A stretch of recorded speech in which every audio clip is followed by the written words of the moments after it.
This morning I'm in the village of Rowington, or Rowington as some locals call it, which is just about 6 miles northeast of Warwick. And I'm going to be looking round the parish church of Rowington, St Lawrence Church. Straight away as you cross from the car park over the old Warwick Road, it's the Warwick-Birmingham Road, you can see the War Memorial, which we'll take a look at first.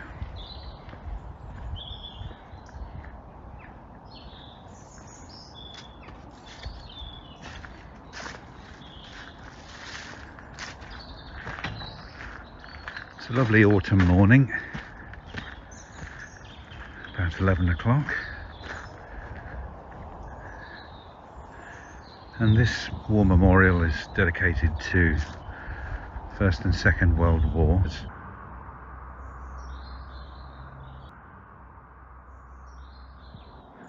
And it was restored a little while back, and yeah, it looks splendid there in the sunshine.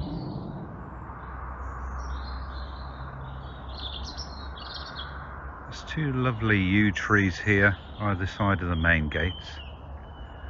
And now looking at the church itself, this goes back to Norman times. The west wall, I believe, has got the remains of an old Norman wall, and then over the years various pieces were built on, as with so many churches.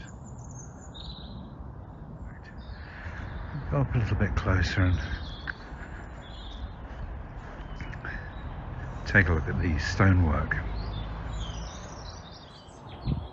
So as you can see, the stone is very soft, and little bits fall off all around the church. And interestingly, this stone becomes coloured pink, and there's a reason for that.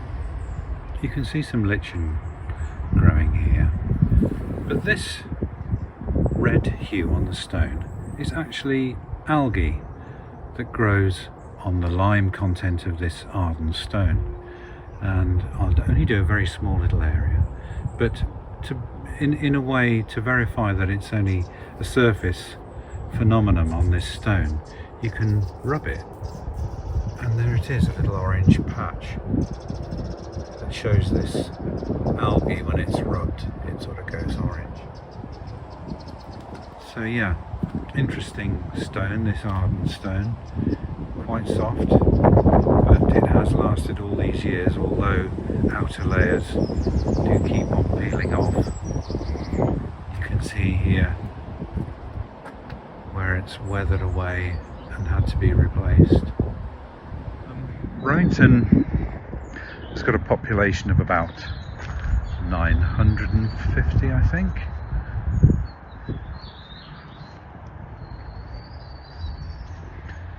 And the parish contains the village of Lowsonford. There's a number of yew trees here,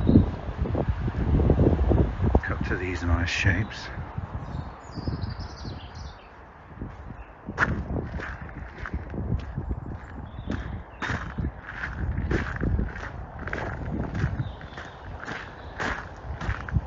Let's take a look down into the churchyard.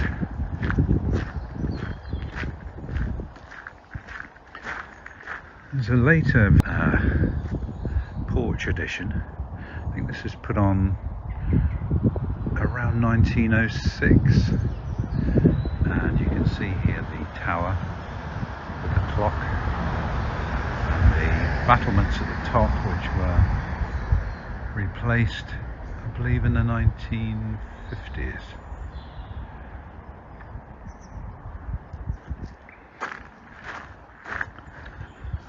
And so this path takes you down to the churchyard at the bottom.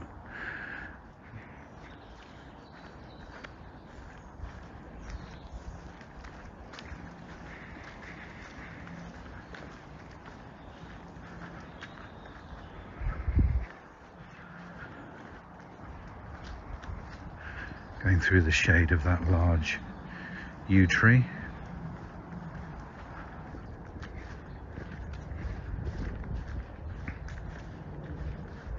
Then back up through the churchyard, heading towards the east side of the church.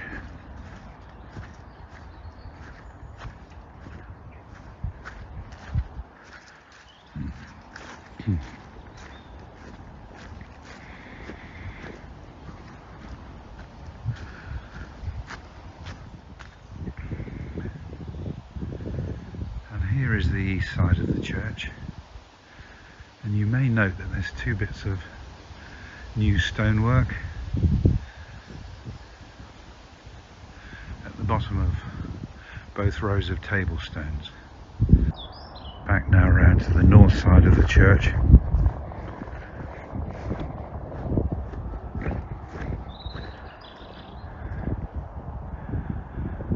looking up at the tower, which has a weather vane on the top, which, as you may be able to see,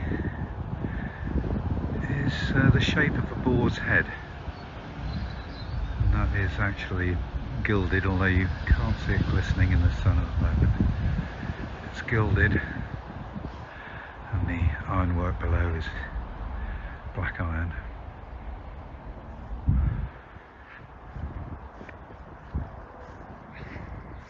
So this brings us round to the west window, which is often nowadays referred to as the Millennium window, because the existing stained glass window was replaced with a new installation to commemorate the new millennium in the year 2000. And the church has just had a service to commemorate 21 years since the installation was completed in 2003.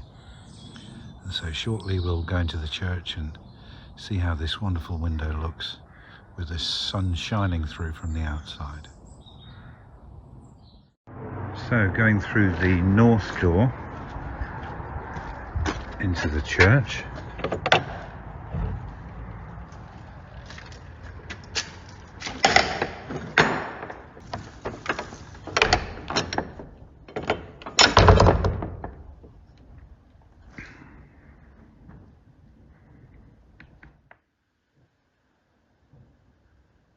And so here is the west window, and it's named Christ in Glory, and there it is, yes, in its full glory.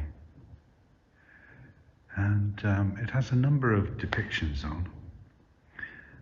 This window was designed by Graham Wilson and made by the Art of Glass studio.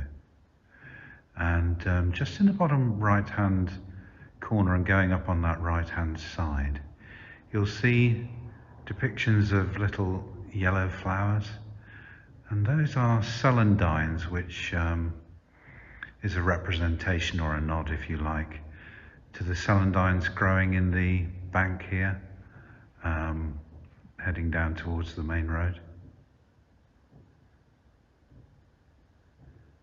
Yeah, this is a magnificent looking window. Famously, G.F. Bodley partnered with another gentleman called Garner in the mid-1800s, and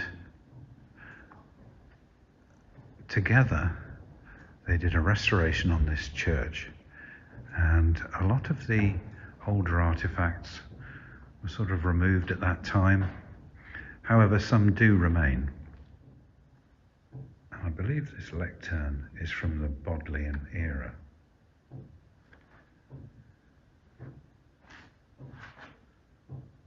This pulpit is also very old. It dates from the 1500s and was also part of the restoration.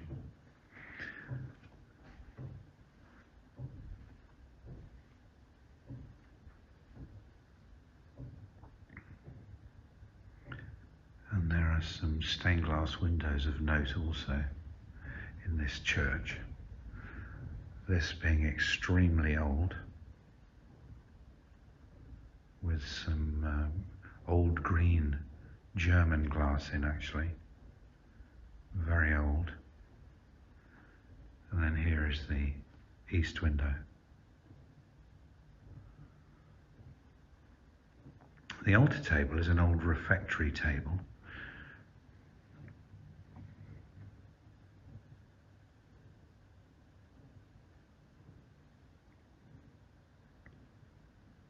And the communion rails, I believe, came from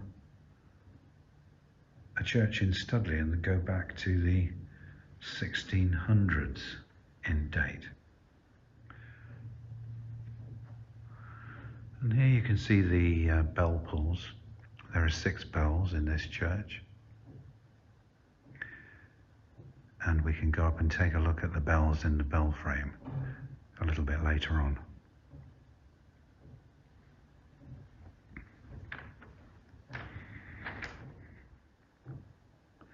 And here's another item of interest, which is an old box dating back to the 16th century, which has 3 locks. And this is of importance because 3 individuals would have to gather at the same time with their keys to open this box. And this is a lovely example with magnificent old iron straps. And here we see the organ, which was restored in the 1960s and inhabits a case from a little bit earlier in the 1900s.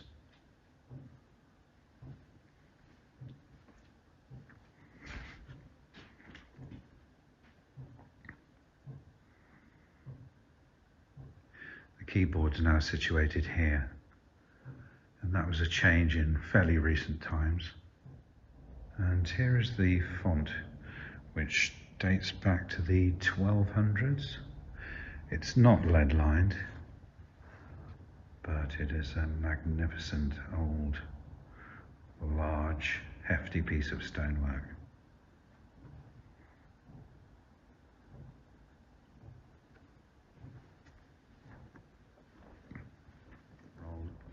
More old screens, behind which lies the vestry, and another little section here which currently has the small kitchen behind. And here we have the south doors to the porch, put on in the 1900s with a magnificent old key to it.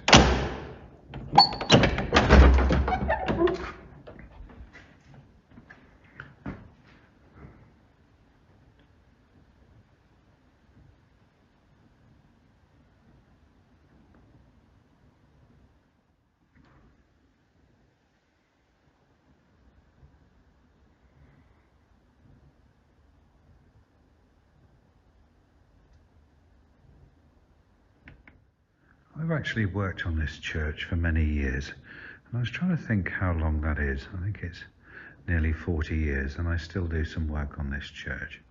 And years ago, I was told that this mark on the wall was created by a choir boy who used to rest his head against this part of stonework, and he used to put a lot of Brill cream, which is an old-fashioned form of hair gel, as you probably know. And amusingly, he used to rub the back of his head against here, and to this day it still shows.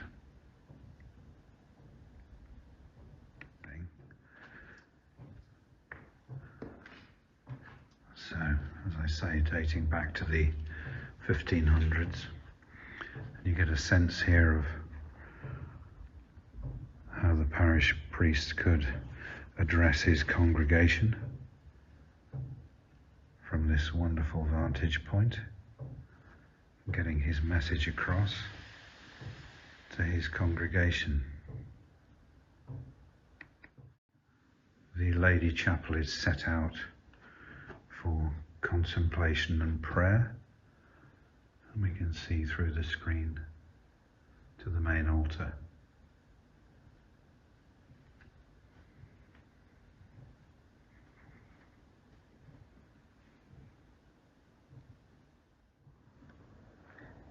And here now we see the north door, which also has a magnificent old key, which is well worth looking at.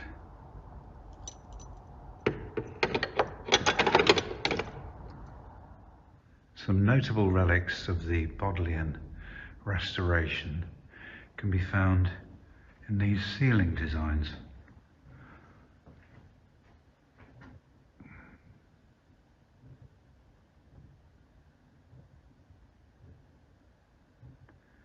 And these had to be restored about 20 years ago because of a leak in the roof. And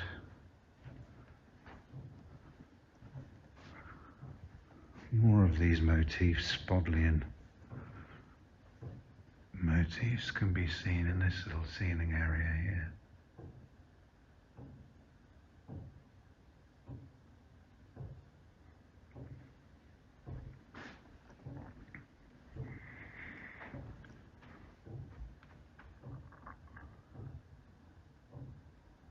This vaulted, arched ceiling here is also another magnificent aspect of the church.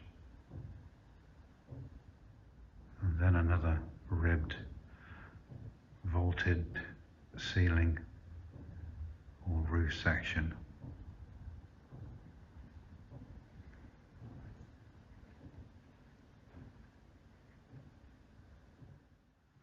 So let's climb up to the clock tower and to the bell tower.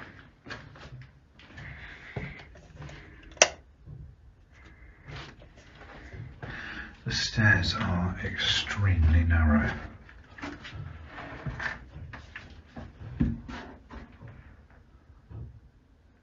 And it's a fascinating climb in quite cramped conditions.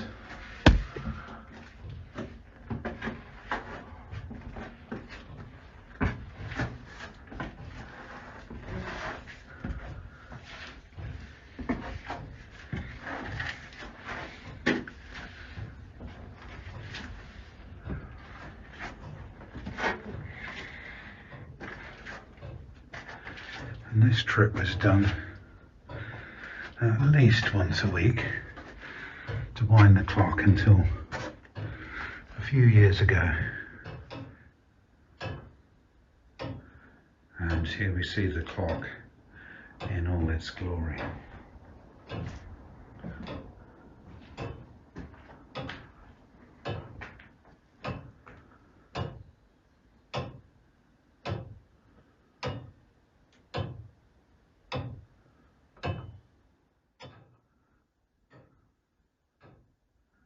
In the clock chamber, fascinatingly, there's some old inscriptions, or some people might even call it graffiti, who have etched their names and the date into this stonework.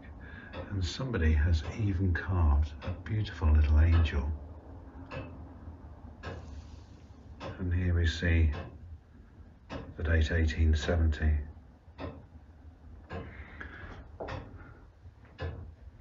There's another inscription here,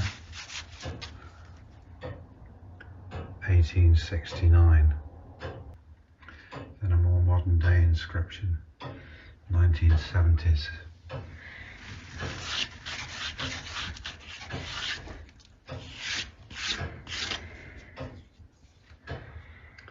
You can see more inscriptions here and little carvings with the date and people's initials.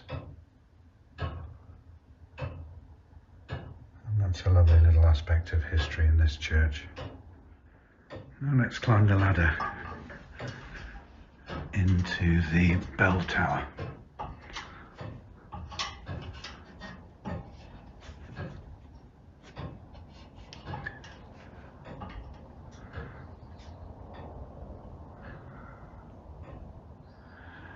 So you can see all the bells from this vantage point.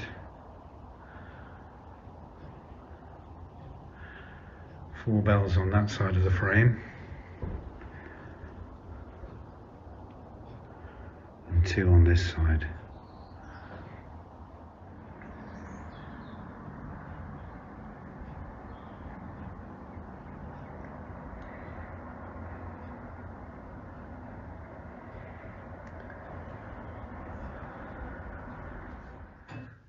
And now descending the spiral stone steps.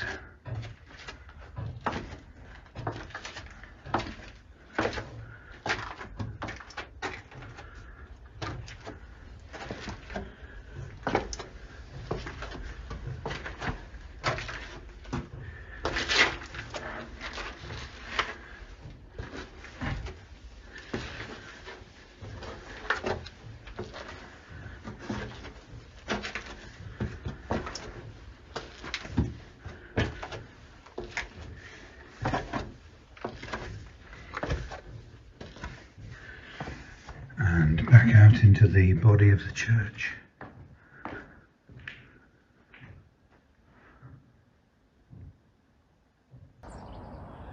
So that concludes my trip to the lovely old church of St Lawrence in Rowington.